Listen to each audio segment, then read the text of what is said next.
ඉන්දානේ යකෝ ගෑස් වලහල්ලකෝ කියවල දොරවල් වැඩ කරන්නත් ඕනේ.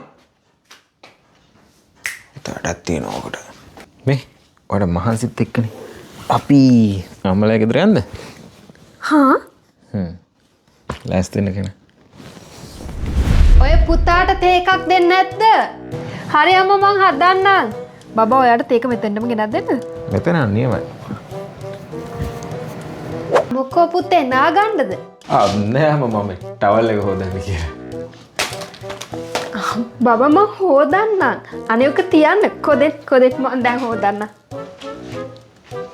ඔය පිඟාන තියන්න පුතේ මං හොදන්න. දෙන්න මං හොදන්න. මං ඔයාලට වතුර ගෙනත් දෙන්නම් කොහොමින්ද? නැගිටපන් කෙල්ලේ. දැන් ඔය බෑනට බඩගිනිත් ඇති. හරි අම්මා මං දැන් උයන්න. තව දවස් දෙක තුනක් ඉඳලා යන්නේ. හන්දක මැනික අපි ගෙදර යා. මට ඔයත් එක්ක දෙයක් කරන්න තියෙනවා.